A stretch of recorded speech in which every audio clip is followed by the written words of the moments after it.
안녕하세요. 골드만 삭스리입니다. 오늘은 일본의 관동군, 만주 지역에 있던 만주지를 지배를 했던 관동군에 대해서 알아보겠습니다. 관동군은 1919년부터 1945년까지 존재를 했던 일본의 만주 주둔 군대죠. 1919년은 이제 그 1차 세계대전이 끝난 이후에 1차 세계대전이 이제 1914년부터 1918년까지 됐죠. 그러니까 그때 이제 그 일본이 이제 그 연합군 쪽에 가담을 해서 승전국이 된 거죠. 그러면서 만주 지역에 이제 들어간 거죠. 그다음에 1945년은 이제 일본이 이제 추축국 독일 편에 서가지고 패자가 됐죠. 그래서 이제 쫓겨난 거죠. 그래서 중국 침공의 전초기지로 활용을 한 게 이 관동군이 되겠습니다. 산해관의 동쪽 산해관 동쪽에 위치를 하면서 산해관이 이제 만리장성의 끝자락이죠. 그래서 이제 그 산해관의 동쪽에 위치를 하면서 일본군이 이제 수많은 전쟁 범죄를 저지르게 되었습니다.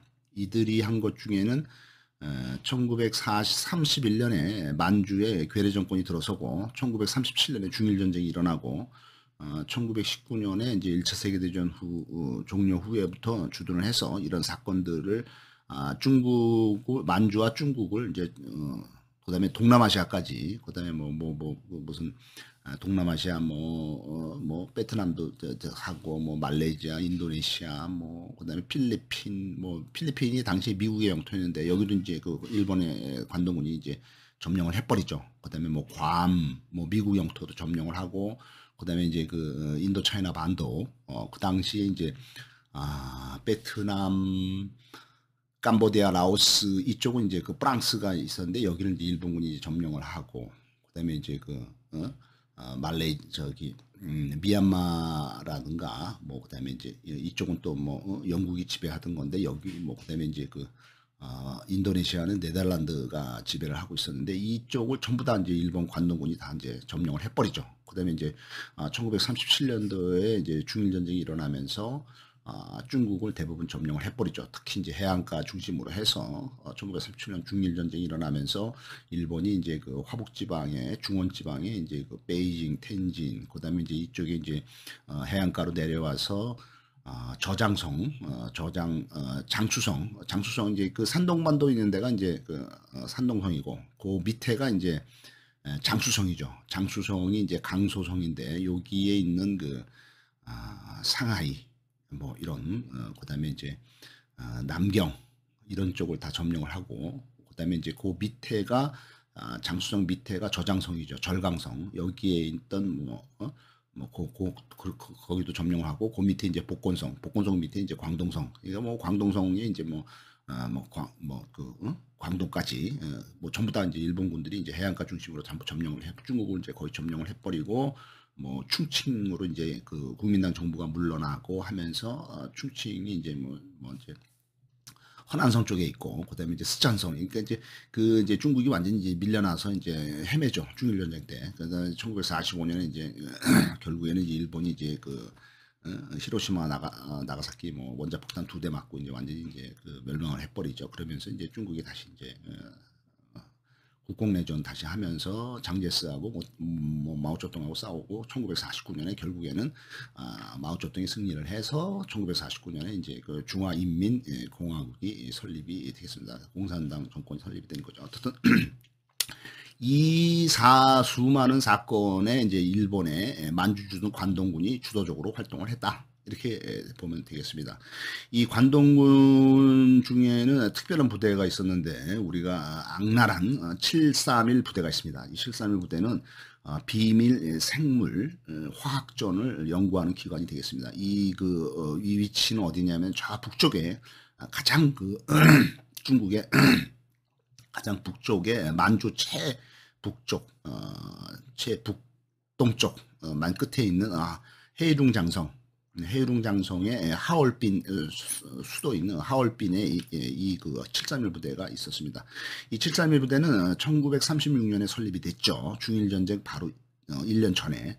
그래서 이제 생물 화학 무기를 개발을 하고 이거를 하기 위해 화학 무기를 개발하기 위해서 치명적인 인체 실험을 합니다. 그러니까 생사람을 잡아다가 막 막 해부를 하고 막 지랄들 하는 거죠. 그러니까 완전히 비인간적이고 완전히 악랄한 731 부대가 되겠습니다. 이 731 부대의 총 책임자는 의사인 이시이 시로라는 사람이 되겠습니다. 이시이 시로. 이 사람은 일본의 천황인 쇼와 천황, 히로이토 천황, 그 당시에 히로이토 쇼와 천황의 칙령을 받아서 설립된 유일한 부대, 이 731 부대를 운영을 하게 되겠습니다. 이 히로이토 천황은 1901년에 태어나서 1989년에 사망을 하는데 88살에 죽습니다. 재위는 1926년에 25살에 즉위를 해서 1989년 죽을 때까지 63년 동안 일본을 통치를 한 천황이 되겠습니다. 1989년에 이제 죽죠.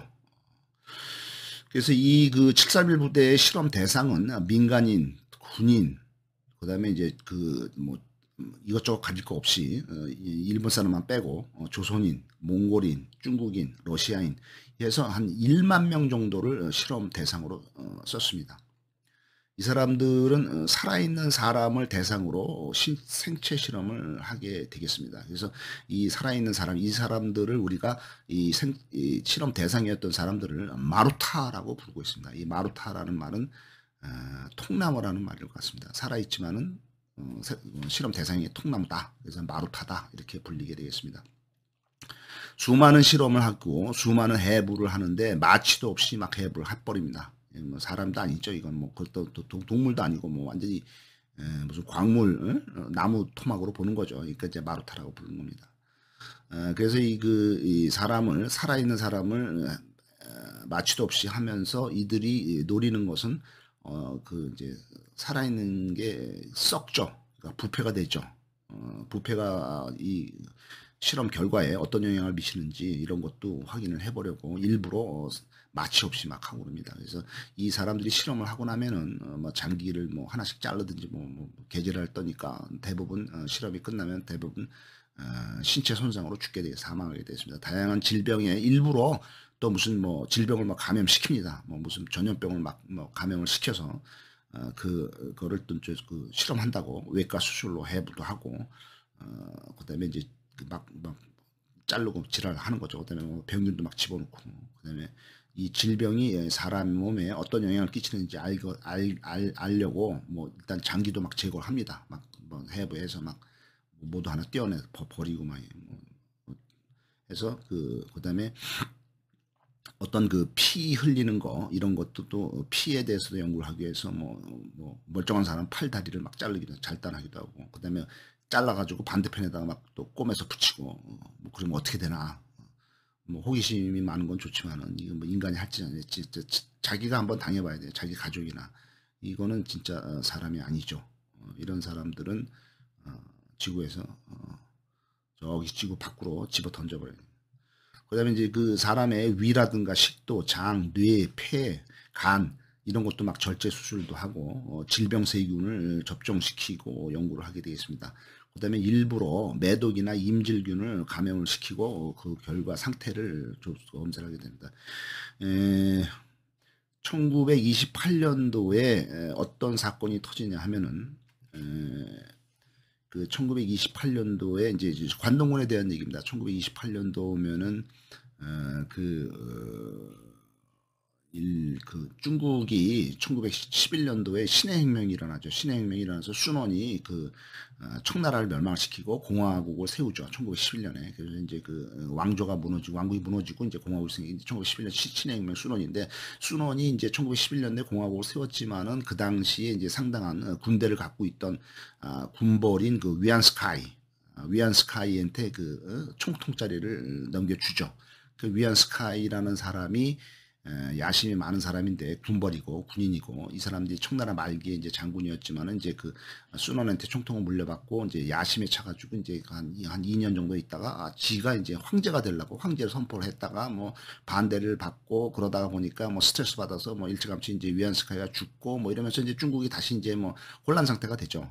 그래서 이제 순원은 이제 뭐 이미 망명을 했고 그러니까 중국에는 이제 그 당시에 이제 그 세력을 잡은 사람들이 군벌들이니까 군벌들이 각지의 군벌들이 강한 거죠. 우리나라 이제 경상도에 뭐 지사가 뭐 군대를 갖고 이제 뭐 하듯이 예를 들어서 그런 식으로 해서 중국의 군벌들이 이제 저 위쪽에 이제 뭐 직계 군벌 뭐 이런 군벌들이 있어서 이제 직계군벌에는 뭐 그다음에 서북군벌 서북 쪽에 있었다 해서 뭐 펑이샹 그다음에 이제 직계군벌은 이제 뭐 북경이라든가 이런 쪽에 있던 그 산동반도 이쪽에 그 중심지 화북 지역에 있던 직계군벌에는 또 뭐 옌시산 뭐 이런 사람들 그다음에 이제 뭐 광동군벌 뭐 해가지고 뭐 이제 또 뭐 이 군벌들이 이제 각지에서 이제 난립을 친 거죠. 이제 1911년도 그 이후에. 그래서 이제 결국에는 이제 그 밑에 광동 쪽, 제일 남쪽의 광동 쪽에서 군대와 세력을 모은 장제스가 순원의 이제 후계자가 된 거죠. 그래서 국민당에. 그래서 장제스가 이제 밑에서 광동 지역에서 세력 군대를 모아서 결국에는 이제 그 중국을 통일하기 위해서 군벌들을 이제 다 이제 제압을 하기 위해서 이제 북진을 하죠.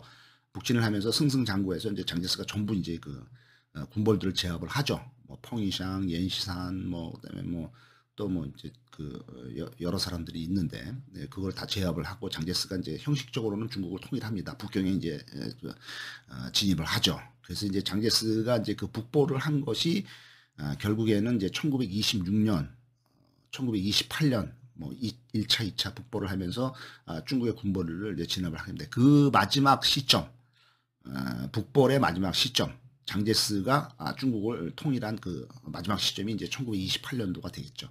1928년도에 이제 마지막 시점에 그 당시에 이제 세력을 거의 막강하게 비슷하게 겨루던 만주 군벌이 있었습니다. 이제 봉천 군벌이라고도 만주 쪽에 이제 강한 군벌이 있죠. 그러니까 저쪽에 이제 만주 쪽에 이제 중국의 삼성이 있죠. 맨 그 동쪽에 있는 게 헤이룽 장성, 그 다음에 중간에 있는 게 지린성, 길림성이죠.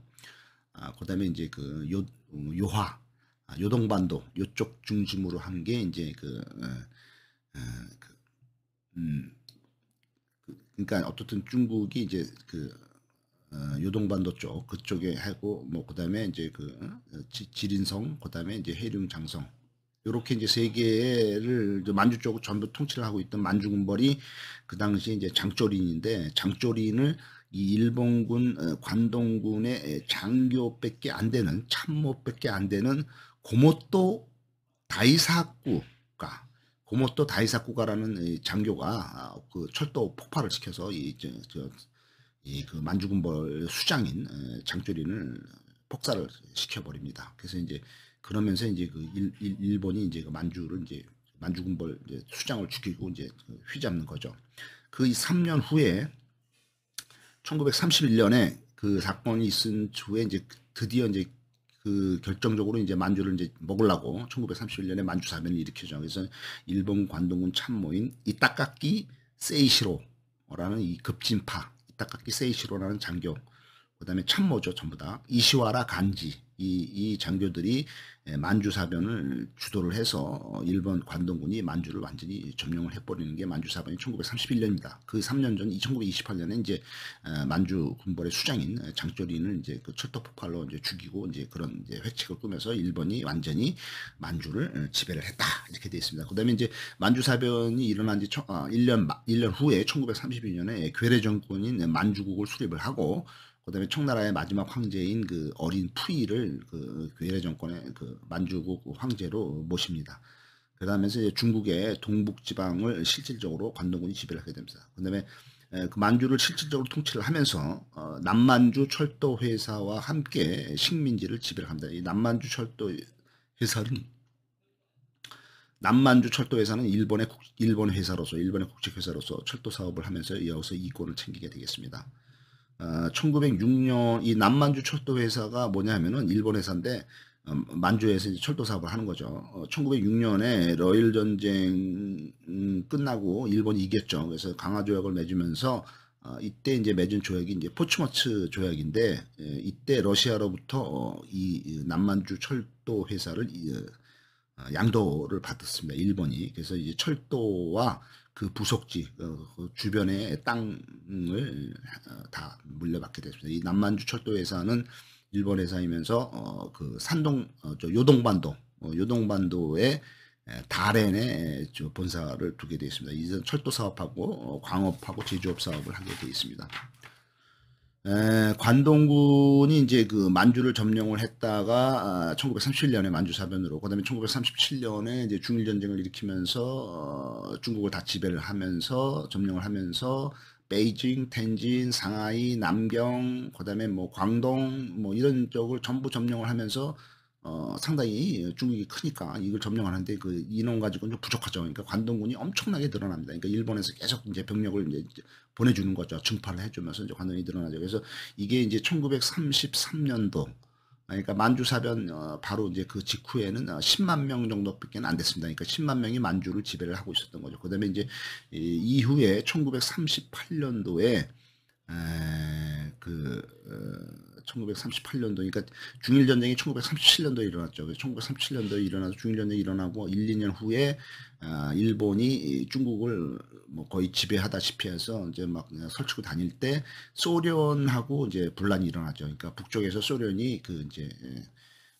내려오면서 일본하고 이제 부딪히게 되는 거죠. 이러면서 이제 일본이 이제 그 좀 피곤해지죠. 소련이 이제 하니까. 그래서 이제 1937년에 중일전쟁, 1938년에는 장고봉 전투가 일어납니다. 장고봉 전투는 이제 우리나라 이제 두만강 근처 그 장고봉이라는 데서 일본군하고 소련군하고 맞붙은 거죠. 소련군이 승리를 하죠. 그래서 일본군이 이제 그 관동군이 좀 약해진 거죠. 그다음에 이제 그 다음에는 1939년.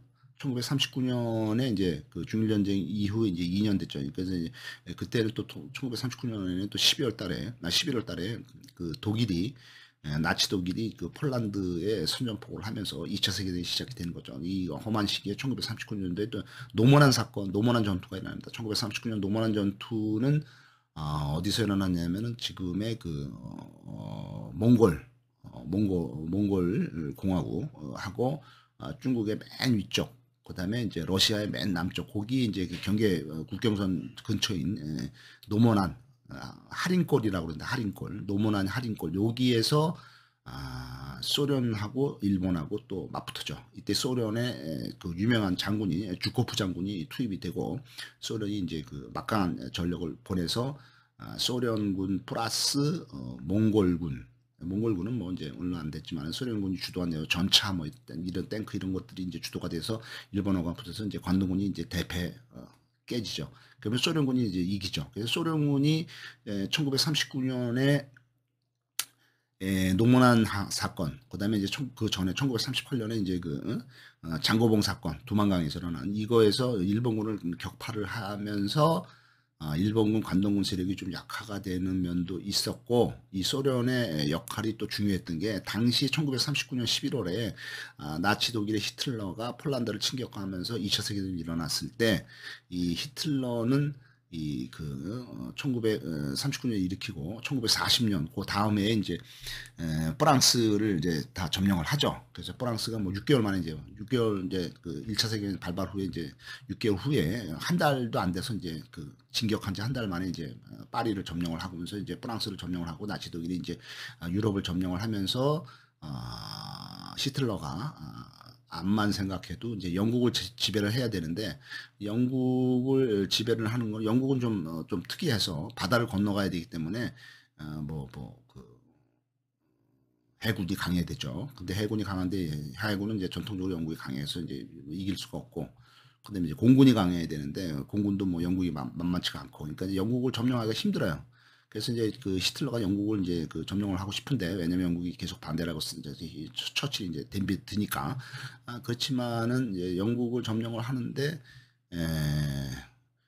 쉽지가 않으니까 배후에 있는 소련을 공격을 합니다. 1941년인가 뭐 이때, 그때 이제 소련 공격하는 이제 바로바로사 작전이라고 해서 이제 그 막강한 뭐 거의 한 100만 대군을 동원해서 이제 소련을 공격을 하는데, 소련을 공격을 하는데 뭐 소련 공격해봐야 모스크바고 뭐 상트페테르부르크 뭐 이런 쪽을 공격을 하는데, 소련이 워낙 큰 땅이고 그다음에 겨울이고 춥고 뭐 아주 그 전쟁하기 안 좋은 상황 국가가 이제 소련인데, 소련을 공격을 하다 보니까 소련의 그 배후 뒤쪽을 누가 좀 쳐줬으면 좋겠죠. 그러면 이제 자기 편하죠. 근데 그래 이제 소련이 이제 뭐 이제 피곤하죠. 앞뒤를 막는. 그래서 뒤쪽을 치기 위해서 그 이제 그 히틀러가 일본, 이제 자기는 이제 협력국이 됐죠. 그러니까 같은 편이 된 그 주축국 일본한테 요청을 하죠. 소련을 좀 뒤에서 좀 쳐달라. 그렇지만 일본이 그 소련한테 장고봉 사건이라든가 노무현 사건에서 많이 깨졌고, 그다음에 이제 일본도 여력이 없는 게, 아니 뭐 자기네 뭐 나라 인구도 일본 인구가 뭐 얼마 됩니까? 지금 우리나라 남한 인구가 한 5천만 명, 그다음에 북한 인구가 3천만 명, 우리나라가 뭐 거의 한 8천만 명, 1억 하는데, 일본이 뭐 1억이 좀 넘고 미국이 이제 한 3억이 넘는데, 중국이 지금 18억, 20억 되는 인구를, 1억 인구의 일본이 완전히 점령하고 지배한다. 참 불가능한 얘기죠. 근데 일본이 더군다나 1939년이면은 중일전쟁을 일으켜서 이제 저기 점령을 하고 있어. 중국을 지배하고 있을 텐데, 거기서 뭐 병력을 빼서 소련을 치기도 그렇고, 소련은 또 워낙 쪽수도 인원도 많고 또 군사력도 세고 그러니까 이제 일본이 소련의 배후를 치지를 못합니다. 만약에 일본이 이제 소련의 배후를 쳤다면은 나치독이라고 일본이 이겼을 수도 있죠. 배후를 못 치니까 소련이 동부전선, 일본하고의 전선에는 신경을 안 쓰고 서부전선, 나치독이라고 싸움에 전력을 다해서 결국 마지막에는 이제 소련이 이기죠. 그러면서 나치독이 이제 지죠. 더 후퇴하죠. 어떻든 그런 상황이기 때문에, 어떻든 그래도 일본에서는 최대한 중국 쪽의 지배를 위해서 인원을 파견을 하죠. 그래서 1933년도에 만주사변이 있었을 때 10만 명이던 관동군의 숫자가 1941년 거의 한 7, 8년 후에, 그러니까 1차 세계대전 일어나고 바로 이제 직후에는 100만 명으로 늘어나게 돼 있습니다. 10배 가까이 일본군이 이제 관동군으로 이제 가게 된 거죠. 이때 1941년이면은 1939년에 이제 히틀러가 1차 대전을 일으키고, 40년에 이제 파리라든가 서유럽을 점령을 하고, 41년에 태평양 전쟁이 발발을 했죠. 그러니까 일본이 하와이 진주만을 공격을 하고, 1941년 12월이죠. 그때 이제 미국을 이제 또 공격을 했죠. 그래서 이때 이제 태평양 전쟁이 시작이 된 거죠. 1941년에 12월인가 뭐 이렇게 됐죠. 그래서 이제 그때 이제 일본군의 1941년도 이때 이제 일본군의 관동군 숫자가 100만 명이라는 얘기죠. 그 다음에는 이제 1943년 미국하고 이제 드디어 전쟁이 붙었지 2년 후에는 미국이 모든 석유라든가 철강이라든가 이런 원자재의 일본 공급을 막죠.